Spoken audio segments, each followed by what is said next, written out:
I'm Poppy Phillips. I have over 30 years of holistic training and background and been in the holistic animal space for about 27, 28 years. Started off on horses, worked into animals, and I'm always learning. I went to a animal naturopathic school that was really subpar. And it pissed me off because I paid a lot of money for it. And so I created this membership to learn from the top pet heroes in the holistic animal space. So this is why we have the two crazy cat ladies, Jay and Adrienne, today, because they are our cat experts. And they're writing a book with Rita Hogan, which I'm crazy excited about because I keep waiting for Rodney and Karen to do one, and they never have. And so I was like, Yeah. what is happening here? We need cat love. So please, ladies, share your cat love with us today. Oh, it's Oh, so thank you exciting. so much. Thank We're you, excited Paul. to be here. And we love seeing your face. You always just brighten our day. So Well, I thank you. love partying with you guys. You guys love to party. And It's fun fact, Jay is a massive beatbox person. Oh my gosh, so massive. impressive. No. Little bit, Wrong little space for bit. that. I need tequila or something in me to do that. Start drinking, ladies. Break out the brew. Right. You can Oh. beatbox sober too. I don't know.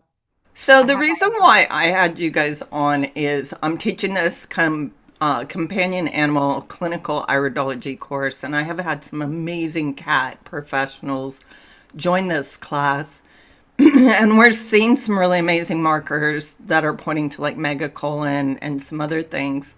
And I don't really know cats that well, and I'm just like, oh, hello, help me. And so I need to learn more about cats, and that's why I'm so excited about this book. But I need your help. So I'm asking for insight. There's a lot of myths. There's there's myth and magic and truth all mashed into things. So help me out, ladies. What are the things that people believe in that they shouldn't? Oh my gosh, there's so many, right? Especially when it comes to cats. It just seems like you sent us a list of questions today and we were reading through that and we're like, oh This my is so God, we fun. could talk about this stuff forever. Because it really, cats are a completely different species from dogs and, well, any other species, right? Of animal. Our cats are going crazy right now. There's something They're elephants. all excited. They're They like are. doing a kitty celebration. They're They like It's are. finally. whenever we get the wind, they really start like the boys, especially, they really start Yeah, going so crazy. forgive us. If you hear them in the background, it's just, elephants. The one thing though about cats when it comes to the magic and the myths and all of that is that there's always an exception to whatever rule we think we have Right. about cats. But there is a lot, it's we hear it a lot, like, especially in the dog space. It's just a cat. It's a cat. It's going to be fine. It's this very strange, almost like a second class citizen kind of. Correct. We've actually had people say, I want. Are we not talking loud enough? You're a little low. I just Are we saw listening? somebody text through saying you're a little on the low side audibly. Let's see You if we can. Can you fix that? crank it up, Crank girls. it up some. You need a little Crank. beatbox right now to test your Right? sound. It's not working. Your sound's off. It's not working at all. Oopsies. Okay, testing. And yeah, it sounds Testing. great. Now That- beatbox. Sound better? Is that better? Yeah, I That's need a. working? You need to beatbox in there Everyone? to tell me if it's gonna work. Do it again. I don't know how. Lost the opportunity there.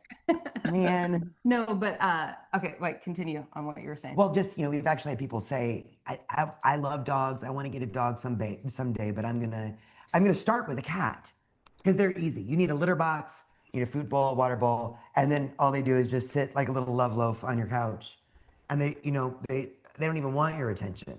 And they don't need anything. Right. And it's so far from the truth when it comes to our cats. In fact, in many ways, cats are much more complicated I than believe that. I than think dogs. they're so sensitive. Yes. They're Yeah. so They're sensitive. energetic beings, very Yeah. energetic beings. But then, like, when it comes to food, right? Like, it is. We had to do like literally we traveled all of last year giving presentations on how to get your cat onto a better food because the dog, like in the dog space, it's changed dramatically, right? Since this Right. fresh food movement thing has started, since there's big companies now selling fresh food. There's you know Super Bowl commercials about fresh food for dogs, Isn't that right? weird? I Yeah. know. It's awesome though, It really. is. It's come so far. To go to Super Zoo and see like a third of the vendors were natural vendors, I was like, wow, this is epic. Yeah, Yeah. it's definitely growing, but in the cat space, it's like lagging behind. It's like we're still at the 96 to 98% of cats are being fed a kibble diet because, well, even if they know better, it's like, well, how can they still have to eat. I can't get them to eat that, right? I can't get them to eat any kind of a better food. And we hear it Right. every day, all day. And it just takes a lot more time and patience and a plan really when it comes to cats for a lot of different things, but food is like just like the easy or the top issue that we see in the natural world when it And comes to and we actually see it in the iris too. that. So you see systemic toxicity off diet and so do you think the megacolon issue is diet? What do you think that's all about? Well, I mean, so from what we know about megacolon, right? Because it's still considered idiopathic, The right? majority. I In hate many. that name. I I know hate that word so much. I do too. I'm We like, use it's the easy out But name. why? Yes, I mean, and there's over 30 different idiopathic ailments that are like becoming epidemics in cats, and it just it's a pet peeve of ours as well. But when you think about megacolon, we do know that constipation can lead to megacolon, right? Right. And does diet have something to do with constipation? Usually, right? Dehydration. Right, Yeah. exactly. So can it? Sure. Then there's the percentage of cats that they say that it's a genetic type thing. But I don't feel, just like in seeing the recent science and seeing how much the small amount that genes actually play, like that genetic disposition actually play in the overall health of our animals and ourselves, then here he is. Then I don't feel that genetics is something that we could just say, oh, well, it's a genetic thing. They're going to have megacolon, right? Like there's so many Right. things that we can do. I think the percentage is like 7% of, Genetic of megacolon right.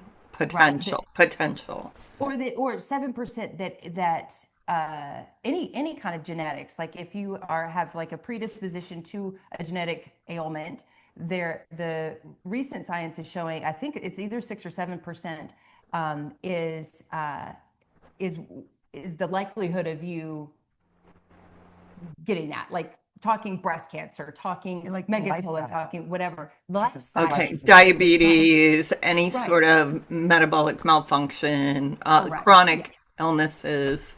Yes, Right. yeah. And then That there's that the lifestyle has a much bigger factor into that than just genetics. But yeah, I would say diet. I mean, diet has there's something also to do with there's everything. when you get to that idiopathic part of it and you're thinking about the neural. I know I have a cat in my back. I'm like, I'm talking at the same time.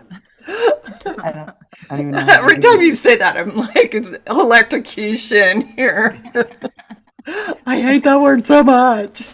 Right. Idiopathic. But they say a lot of it is neurological and it's messing with the nerves and it's doing all this. And I think if I wish there was so much more science. I love that you're doing science now on cats too, that they're being more included. And I know that science on cats is hard. But you think about how much we know neurologically about humans, about dogs, that's impacted by foundational things like environmental toxins and food and just a sense of security. I think one of the big things that's often overlooked with cats is that they think of cats as being very aloof, very independent, but they are both predator and prey animals. They are very careful. They're very stoic. They instinctively hide their pain. They're all of these things. So when you think about something that kind of shifts their neurology, you have to consider their environment and food being a big factor in that too. I just Yeah. wish that there was more So science. what about spay and neuter? Because we know that Mm. early spay and neuter for dogs has this whole metabolic cataclysmic effect. And I'm Right. wondering if megacolon's a side effect of early spay and neuter. What do you I think? I mean, our hypothesis or theories, right? They're not doing science on this, right? When it comes to our cats specifically. So a lot of people will say, well, there's no science in it. Cats are off the hook when it comes to early spay or neuter. They're fine. But we've talked to, we all work with such amazing veterinarians that we've talked to that have, been in the rescue field and they've spayed and neutered lots of kittens, and like Like tens of babies. thousands of them, and they have a different story to tell from experience. Okay. But when it comes to megacolon and many things like even kidney disease, right, which is an epidemic in our cats, I think that I think that vaccines actually have a lot You to said the do. V word. I said it. Sorry. Um, Not sorry, but I do believe that, a lot of the things, the early spay and neuter, the vaccinations, the Medicaid, like all the stuff that we just do with, kittens when we find them or when we rescue them, or the shelters need to do, then it is, I really believe that that has to play a role in this, all of these. Yeah, a couple of things too. Penny Wood, the longevity zoologist, she was really, she studies in the wild and then does this like beautiful translation. But talking about how the hormones really work in the body as a symphony. When Right. That's what I'm talking about. Plus ripping out the organs. I think that they do it really fast on cats and that the yeah, trauma there might create scar tissue. But I it, mean, man, it does. cats are desexed really fast. And really Yes. young. And I think, and Dr. Peter Tobias, we were elated to be at an event with him, and Oh, he did nice. this incredible talk on basically HRT with dogs, and the impact that it has, and how he's seen a lot of really awesome things. And we had the opportunity to talk to him afterwards, and it was like, "Do you think this translates for our feline friends?" And he basically said, "I don't know why it wouldn't." Exactly. Why wouldn't it? Right. Yeah. So there's a number of things that I think are uh, that we do that are considered traditional protocols. They're even, when we've suggested perhaps that we wait at least for our male cats to be full grown, right, to reach Before we neuter before them. we neuter them, Right. the blowback that we got. Poppy, it's the only post that we've ever made, like cat tip post that we've ever made, that we have had like You will have blood everyone of a Psycho. million pigeons on your hands. everyone like just coming out like haters. Like they're like, what? I love you But guys. Now I can't follow you anymore. Like crazy. But Just in because their we would like, defense, they're in the rescue community. right. And what they see is the horrific suffering that happens when there is Because of the overpopulation of right cats. more Right. more more like a community cat. So I understand that Right. there is a bridge that needs to be built, and there also needs to be more understanding. And unfortunately, right now we don't have a lot of science to say, hey, if you neuter your male cats, just starting there, if you neuter your male cats when they're 4 months old, then you're going to have a huge uptick in urinary tract blockages or in urinary tract issues or those things. Those things we see from emergency or rescue vets that have seen this time and time Yeah, we again. we actually interviewed Dr. Judy Morgan and Dr. Lori Kozer about this one Oh, summer, that's amazing. and they were both in rescue, and they both, went through this whole process, and they showed us pictures of what The the little the urethra yeah looks that like and you're how that little it look is, like, and and how when you don't allow them to grow, and then and take their hormones. and then take it all away, that, and they say, male cats are more prone to urinary tract infections everywhere. You'll say that the medical field says that. Why are male cats more prone to urinary tract infections? Or is it because we're spaying or we're neutering them so young before they're developed, right? Like, isn't there Right. common sense to that? There's a lot of So research. is there HRT for cats? You guys, are you looking into that? well, we want to, but no, we haven't found anything that Got it. I know, right? Like TikTok, TikTok. Yes. It's literally still, Poppy. It's like it's still everyone is still saying, cats are off the hook. There's no science around it. Yeah. And we're like, there's got to be, right? There's Like, got to be. yeah. Well, in my fear, I had a talk with somebody off an iridology session. An owner submitted eyes, and it looked like spay neuter marks versus a metabolic and all these systemic things. And I basically said, have you considered hormone replacement therapy with your cat? And they're like, huh? And so and then in the back of my head, I'm like, do they get aggressive? Do they start like in the middle of the night? Will they start spraying? We don't know if we like suddenly balance these hormones, if you're going to get these then undesirable human rejection reactions. Right. Yeah. Right. Yeah, we don't. But you know what I would say is probably the first step in that is that Rita Hogan has an herbal protocol for hormone issues. And this is in dogs, right? We're still working on all the stuff for cats. But I bet there are amazing herbs that could really help and be supportive in the What about glandulars like ovaries and testicles and things like that? Like my cat's a barn cat primarily, and so I love to say she's on a prey model diet. Like I pray she survives every night. But so, so I'm like, oh my gosh, you're still here, thank God. And so she eats wild animals, plus she gets canned food, and then I do a kitty charcuterie board for her sometimes, and I do like little herbs and supplements, and she can just pick through that as she wants. I love that. Self-selection. Self-selection kitty charcuterie board. I love that. I know. She does too when I do it. Is she still intact? She's not. The male cat outside. the male cat started showing up. Yeah. And so I left her intact until I saw the first Tom on the property, and I was like, done. Yeah. No more. Well, what we do know is that there are ways that we could go about spaying and neutering or spaying cats to preserve their ovaries, right? Like one of our cats, his twin sister, we got an ovary sparing spay for her. And how's that working out? Because I've heard mixed reviews on this. Well, I mean, it seems to be fine, except for she is the queen, but she's also the oldest female. Okay. So A handful. she is no, she's not love. Beautiful. She's handful. spicy. She's She is. spicy. She is spicy. Yeah. But She's the boss. she's the boss. Yeah. She's still got her ovaries. Yeah. I would expect that. And we have no idea because we have two other females who did not get an ovary sparing spay, and she definitely is the boss of them.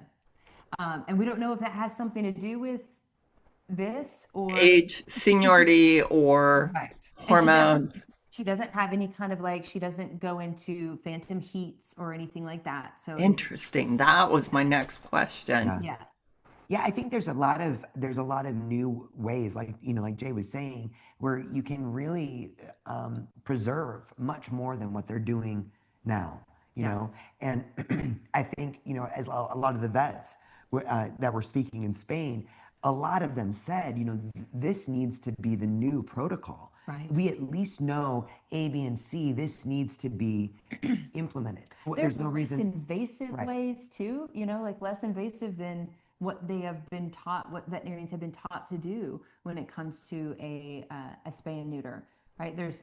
I mean, and I don't know how prevalent this is in the cat world, right? Like we hear all the stuff in the dog world, but I wouldn't imagine that. I would imagine that it should be something that is available for kitties as well. I agree. And that's my heart for all of this is I just feel like cats are small, cats are cute, cats live a really long time. just amazingly, I've met cats in their 20s. I don't know. What's the oldest cat you know of? Jake Perry's Jake cats. Perry's Jake cats, yeah. Berries, yeah. And look what he did to them. He Yeah. Right? like gave them wine and coffee and stuff.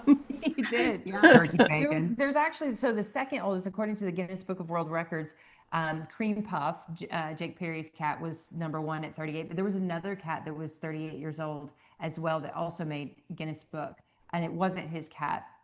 And it was a black cat, kind of a traumatic, sounds like a traumatic experience as far as life is concerned.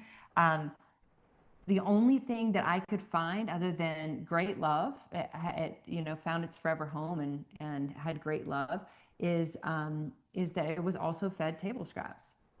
Isn't that amazing? And I'm gonna say Jake Perry's not necessarily the vision of health. Right. Right. You know, so he looked like Right. a good old boy trucker. And Yeah. so I think those cats had secondhand smoke. I don't Probably. know. You Maybe would you would assume. Well, it, they also got to run outside, right? Like They had outside time. They had a cat theater. They had, you think about what he did for their environment, yeah. he letting kept them them, stimulated. right? I He think loved that's, those cats. Is he still alive? I don't I know. don't think so. No. I don't think so. We have to find out. Yeah. You guys, if he is still alive, I expect you guys to connect We're gonna go with interview. him. Should. I don't know why we haven't. We like Yeah, read but up on it, yeah. but we've never thought about He reading. probably lives in Las Vegas, actually. He's our neighbor. Right. He's like, those girls. Hey, Craig. That's What right. about herbs and cats? Like I heard just the other day somebody say if you can feed an herb to a dog, it's safe for a cat. And I'm like, I don't think that's right. No, completely different species.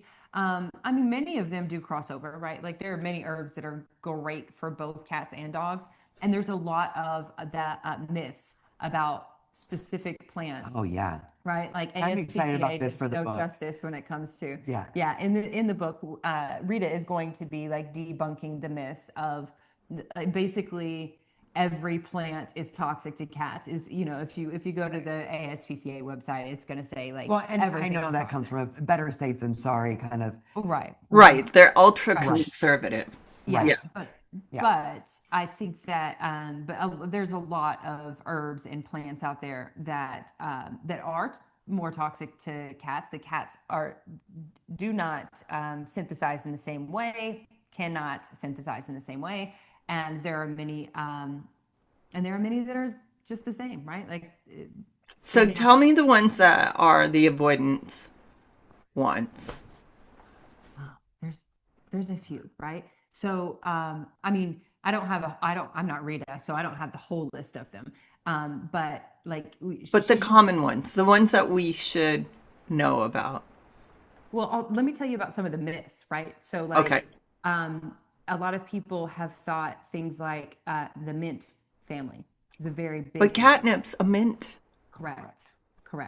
Spearmint, anything mint, they say that. I mean, we get it all the time. Like, oh my God, because we have spearmint in one of our products, right? Like or two of our products that for worms and for fleas, we have a little bit of spearmint in that. The pure plant extract. We're not talking essential oil. We're talking, the plant extract. But they're like, no, that's totally toxic to cats. I can't believe you're selling something that's toxic to cats for cats.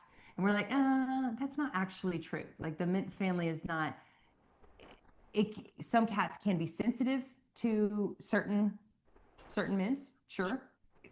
Cats can be sensitive to anything, right? Dogs can be sensitive to anything. So what I think is so weird is that catnip is a stimulant for cats, but it's a sedative for dogs, horses, and people. It And can also be a sedative for cats. Yep.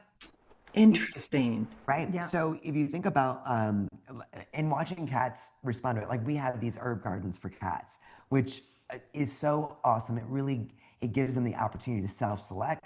It lets them basically choose what they want. And watching our cats when we lay down an herb garden, that's basically just a blanket or a towel and a little pinch of each herb in different corners. So it's the cat charcuterie idea. Yeah. Right. Yeah. Some of our cats will lay on it. You can just see they'll go right over to and they'll lay their chest right on the herbs. That's so Others cool. will just roll in them, and And get stimulated. right. And a lot of our cats will eat them, just eat it. And when they eat it, it tends to be More of a more of a sedative. For sedative. catnip, it tends to be more of a sedative. Right. Versus just sniffing it or playing with it, like if it's in a toy, right? Like you have all the catnip toys. So they'll get really riled up with it and crazy, but you give them a plant, the pure catnip plant, and they chew on it, and it's a sedative.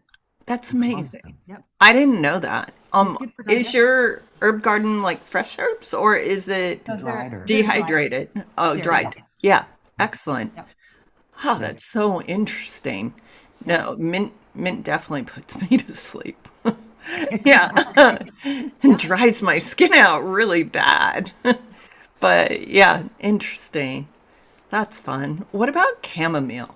Yeah, I chamomile's love great. chamomile. Yep. It's calming. It's fascinating because speaking of Friday, our this little one's queen sister, she often when she's agitated or when there's stress, and she will go to chamomile. Annie is the same way. She'll just go and lay on it or roll in it. Annie eats it. I think Friday has eaten it too, but Well, and it's the skin's the largest organ, so they are literally making it bioavailable yeah, and bypassing the stomach, which yeah. I think is absolutely amazing. And I think it's really wild that they know how to treat themselves on a stressful day and we don't. Isn't that crazy? I know, but it's a beautiful thing too, right? That they do. Now, I know there was I think it was in your questions, that uh, cats will avoid plants that are toxic to them. That you can, and a lot of people, or were we talking Yeah. about it? Yeah. So there's Yeah, it was a question mine because was it? I know lilies are toxic to cats, and I had a client whose cat tried to kill itself on a lily, and I go, I think it's trying to commit suicide. Like, why would a cat eat that? Yeah. Well, I mean, my hypothesis is that, most cats do stay away from the things that they instinctively know are not good for them, right? I have snake plants, which I didn't learn until literally like a few weeks ago is toxic to cats. I've always kept it up, like it's on a shelf in my office. But when I water them, I water them in the same like tub that I water my bamboo plants in. And the cats always come in and they're always trying to eat the bamboo Those plants, poor bamboo but they plants. don't touch the snake plants. And then Rita just taught us literally a few weeks ago that the snake plant, if they eat, it's not going to kill them like a lily, but it can cause a lot of Very sad. digestive upset and things like that. It can be harmful to them. And I was like, oh, that's interesting because they never chew on those plants. So, a lot of cats won't, but some cats, I mean, I just like think just humans, we don't always, you know the we saying don't though, know. the saying that curiosity killed the cat. Right. I think that a lot of times someone was saying that they planted a bunch of lilies around their garden, and those are that garden was the one that never got touched because and she was like, well, that makes sense now. They knew outdoor cats knew not to touch the lilies. So that And is my thought too. The indoor cats are that might be suppressed and not have any natural instincts, maybe didn't learn it from the parent, the mom, that they might be like, oh, what the heck? Let's try well, it it. is. Or maybe Well, their I'm chemistry sure. is so far off, they just don't understand Yeah. what's going on. And Yeah. just I mean, there are cats curiosity. that You bring something new into the house, and it's like, well, what is this? yeah. Anything. I mean, in our house, anything new must be investigated. Yeah. So, if you get flowers delivered or something like that, or for a holiday, you don't have lilies around your house all the time, but it's Easter, and we're gonna. Yeah. So I think that's, and you see a Yep. huge spike in fatalities and emergency ER visits for the holidays, poinsettias or poinsettias Oh, for Christmas, Yeah. mistletoe, these kinds of things that are kind of seasonal and not in their normal environment for an indoor only kitty. And they might be curious and not even Realize. realize. Don't you think it's weird that we celebrate these holidays with death flowers? Like flowers that are toxicities. I'm like, what is up with that? Every time like Christmas comes out and poinsettias come out, I'm like, death flower, there it is. Why do we Yeah. do this? Milky death. Yes. Yeah. Yeah. It's so weird. I'm like mistletoe and poinsettias and calla lilies, Easter lilies. Like, what is the deal with that? They are pretty, but yeah, I do think But it it's is. bizarre, isn't it? I mean, of It all is. the flowers and botanicals in the whole world, we choose toxic Consider. ones for holidays. That Yeah. is a rabbit hole I'm gonna have to go down. I know, right? Like what started that? I know. Exactly, Adrienne. did That's you how I come think. I'm like, where'd that come from? Like Yeah. some No. Celtic thing or something like that. I don't know. I just think like that. That's interesting. Yeah, I'm curious. Yeah. Me too. Yeah. But I do think it is oftentimes, that you just don't know. So many people don't know that those plants are so deadly. Oh, every time we've posted about, because every year around Easter we post about lilies, right? And there's so many comments every year, so Oh, many comments of just stories of I did not know this. It's even like when it comes to lilies, it's like every bit of the lily is The toxic. water Like in the yeah. it's the pollen, it's the water that they're in. It's that like literally every bit of a lily is severely toxic to cats. And so it's, yeah, the stories are just heartbreaking.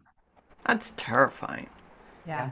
Yeah, we should start our anti-lily thing now. And they are pretty. I do love the look of lilies. Are they on my property? No, Yeah. not. No? And I mean, I have natural daffodils, which is so pretty. They grow up all over my pastures. Oh wow, we have to come I over. love that. You guys should. I wanna go That would be roam fun. the But pasture. I think I'm doing a event in Las Vegas in June. I'm a guest speaker at a holistic animal conference, and I was like, why don't they ask you? So I was gonna recommend them to reach out to you. Yeah, let us know more Wanna about say that. hi? I've Yeah. heard of, You want to sit on Mama's lap? I don't have we're room. not really active in our town. Nobody knows that we live here. That's so funny. That might be a good thing. I don't know. Maybe it's better that way. We're crazy cat ladies, so we're just always at home with our Yeah. cats. That's hilarious. What about cancer rates, you guys?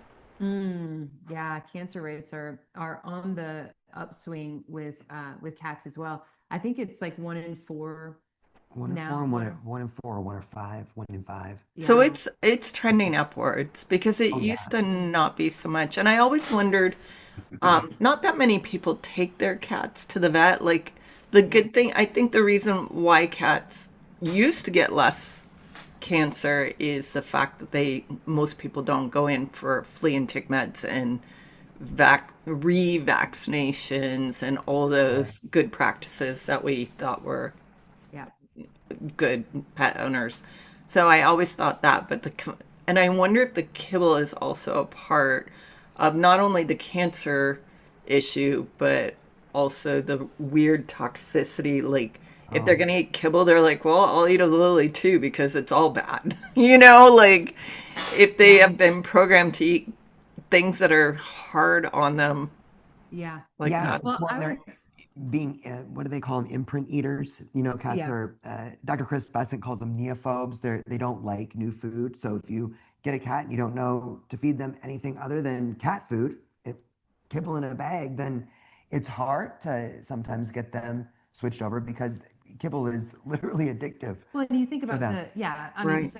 so speaking specifically to diet, I think it has more to do with more than just diet. But when it comes to diet, and you think about feeding these, ultra processed, high inflammatory diets, right, to our little obligate carnivores who are 95.6% DNA genome identical to tigers, to Siberian tigers, right? So they're clearly obligate carnivores, and yet the big pet food industry industries are creating, you know, giving them all these other Pea protein, proteins carbohydrates, and you know, things that are like super high in carbs and starches, and so it's creating inflammation in the entire GI tract. And you know, lymphoma, like in the gut, is one of the so common. one of the most common that we see. But And you also have to think wasn't there a peer-reviewed study that just came out recently saying that they tested like 60 some big brand. Did you see that? Yes. Oh my yeah, gosh. There were more than 90%, oh yeah, 95% that came back testing for all these terrible Toxins, like toxins, 13 times mycotoxins. the safety limit. Right. Yeah. yeah, Right. So yeah, not and only is it biologically inappropriate, but it's also it's just full of chock full of. toxins, right? Yeah, I mean the glyphosate that's in almost every one of these, you know, unless it's organic, basically, if you're feeding these, you know, wheat, corn, soy, all this stuff, it's got glyphosate in it. And you think about that, yeah, absolutely, that's going to contribute. I would also say that, especially since, you know, we're getting these numbers now from indoor cats, it's the the environment toxicity. And that was what we preached about in 2024. That was our big, you know, presentation that we were giving everywhere we could go, was about the amount of toxins that are in that our households, and that science that showed the studies that showed that cats in the same household with dogs and people, cats had 23 times higher levels of indoor chemical toxins, meaning cleaners and air fresheners and things like that, Stuff that they couldn't detoxify. in their body than the dog, than the human in the same home, and twice as much as the dog in the same home. So they're all being exposed to this, but the little kitty with the little liver and that doesn't get to go outside and off Off gas. gas, doesn't get to wear shoes, doesn't get to wear clothes, you know, they're the ones that suffer the most in our households when we're burning candles and using plug-ins and using chemical cleaners and bleaching everything. And you know, like it's the Lysol, my goodness, once the pandemic hit, the Oh, I Lysol was know. Yeah, that was. crazy, I heard right? people put it on their dog because Oh, I was just like, oh, in what world is that okay? Like, oh, Wow. no world, no yeah, world. No. That's not okay. But yeah, our cats are being exposed to all of these endocrine disruptors, right? And then we wonder why they are suffering from so many endocrine diseases, right? Like right. hyperthyroidism and kidney disease and cancers and all of these things that are just on the rise for our cats. So it's just awful. It stresses me out thinking about it because there's so many indoor cats, and in the iridology, I can usually tell an indoor cat just looking at their eyes because the Really? stress lines in their eye. But it might be the indoor air pollution. I didn't really. I mean, I kind of weighed my odds on that, and we've talked about like Wi-Fi and 5G and all of that affecting the cat's tiny little body. But the fact that they're not detoxing properly, just it makes sense. We see it in the iris.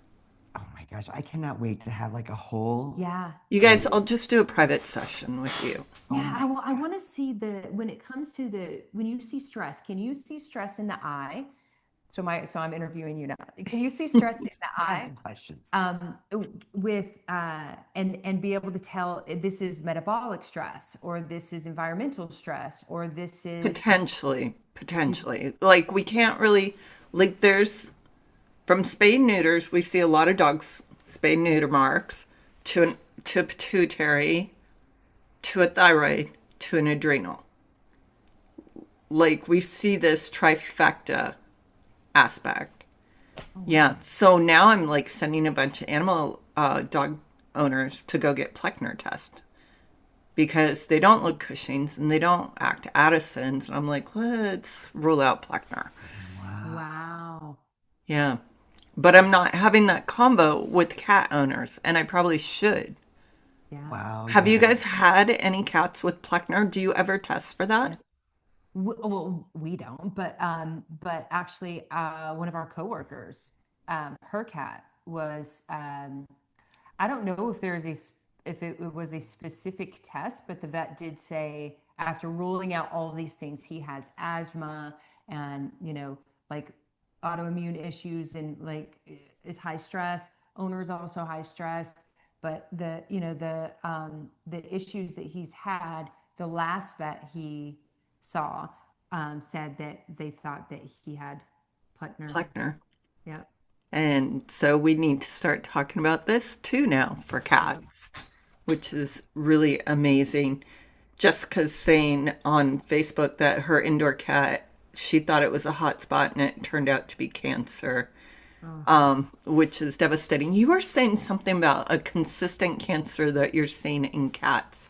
What is Yeah, that? like GI lymphoma, right? Like in the gastrointestinal tract, and that we know, is rooted in well, microbiome, and which is usually a result of a bad diet, Right, systemic toxicity yeah, from and the internal and external exposures. and the inflammation Yeah. from the diet, yeah. Yeah. Can you get me eyes on that? Sure good. Really good. Hopefully you don't have Not, any of those.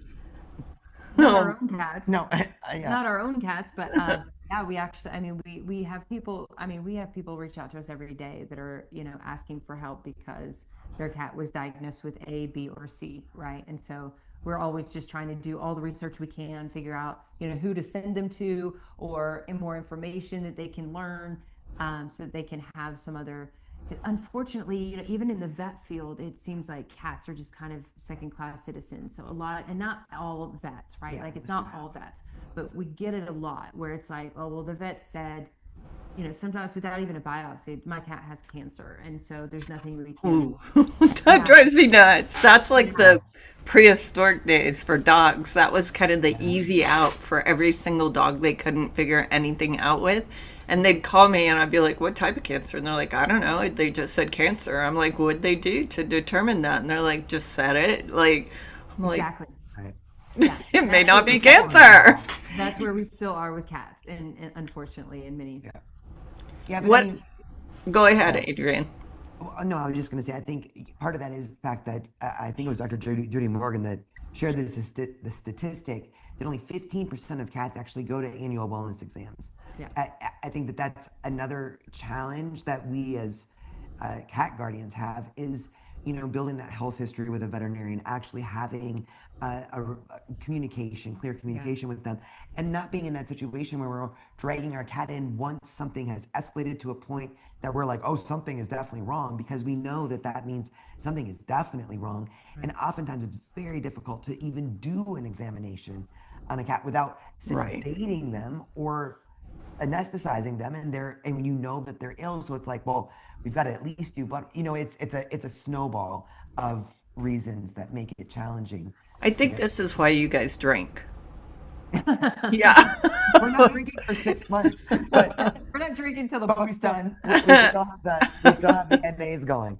But yeah, I'm going to tell you that, like, I did a spoof on taking my cat to the vet because she is a barn cat and oh she wow, adores me, but it was a traumatic experience for both of us. And so I did a post spoof on it and it was hilarious. But yeah, I basically said plan a year in advance. So yeah, Yeah. start you, desensitizing yeah, right away and get. But I mean, I'm still traumatized from the last time I took my cat oh in for Yeah. routine vet care. I'm like, Yeah. oh, I never want to do that again. It's so difficult, because they're not like dogs. They don't. I mean, this one loves to ride in the car, and he is a little puppy cat. But the rest of our cats, oof, you get them out in the carrier, even zip up the carrier. They make jump in it by themselves and be like, "Oh, this is fun," and then you zip it up, and they're like, "No!" Right? Like they don't like it. and a lot of veterinarians are scared of cats. Yeah. Well, I'm Maybe going to tell you, if my cat was the size of a tiger, I'd be terrified. yes. Oh, Yeah. even small cats are Oh yeah. inc incredibly scary when they are on full tilt. Yeah, when they're stressed out and when they're scared. glazed over. Yeah, on psycho mode. Yeah. Absolutely. Oh my gosh, you guys. And so you do consultations. Do you do you have like a consulting price? No. No. No, we get no, we we literally and people ask us that all the time. They're like, "I'll pay for your consultation." We're like, "We'll give you everything that we know for free. Like, we'll give you all the information and lead you to somebody that you might have to pay for to get, like a vet or some, you might have to pay to get whatever, but we're just going to give you what we have because we're just like learn, share, grow kind of girls. Like we just want to help everybody. We want to make up the big difference, right? Like we want the big difference to be made in the So world. And so anybody can reach out to you and just be like, Anyone. "Help." yeah. Yeah. Yeah. And we don't And know there's everything. We're very honest. We're no. like, I don't know. I can either look into that or I do know somebody that knows Yeah. somebody, right? Like now we've developed such a beautiful community of people that are, very well versed in this area or that area, whether it be animal communication to veterinary, Or FIP. I mean, really right? challenging things. I think that's the beautiful thing is that there are so many more. Me started in 2015. It was like catinfo.org was the Bible. And Dr. Lisa Pearson, amazing. Still so much incredibly valuable information there. And now we see so much more 10 years later, almost Yeah. 11 now. There are so many more cat specific resources Hmm. that are really doubling down, investing in the health and happiness of cats. Yeah. So, as soon as we find or anyone that is doing something specific for cats, we're so excited. Yeah. And we'll usually try to do a podcast with them or something just to share their information with the community. So um, Yeah. because it's those little baby steps. It's easy to be overwhelmed by all the things that are like, oh God, this is doing this and that's doing that. But I just starting with Dr. Katie Woodley says it best, whenever you learn something or feeling overwhelmed, just think what is the one thing that really that I remember It's about the this, or one what thing step. that pops out. What's the one thing that I can start tomorrow? Baby steps. Don't be overwhelmed. Don't live out of fear. Don't do things out of fear, especially with our cats who are highly sensitive to our energy. Right. That just that little differences over time still make such a big difference. Amen. Amen on that, you guys.